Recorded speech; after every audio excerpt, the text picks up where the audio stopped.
Mark 1 inch or ½ inch for the length of your buttonhole, depending on how wide your button is.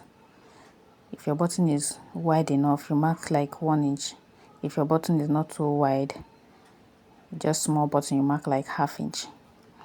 Do it the way I did.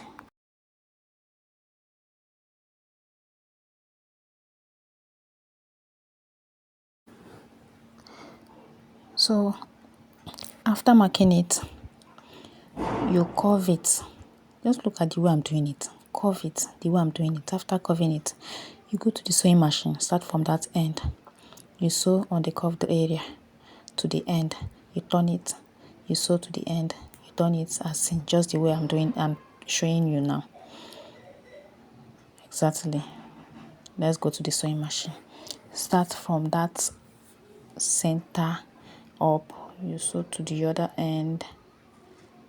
And so that is how you would do to all.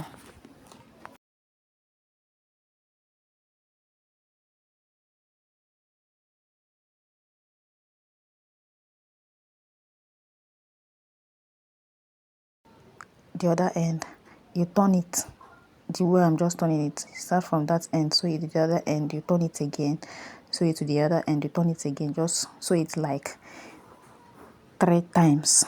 3 good times will be okay. Remember to increase your tension, tighten your tension. Let it not be on a loose stitch. Let it be on a tight stitch, very tight stitch as you are sewing it. So watch and see the outcome of it. Just be watching at what I'm doing. Start from the end, sew it, and that's all. Very easy. Very easy. Just look at the outcome of it. See, very neat and fast. You can do it. Try it. Try it and show me your result. Thank you for watching. Like, share, and comment. Follow my page. Thank you.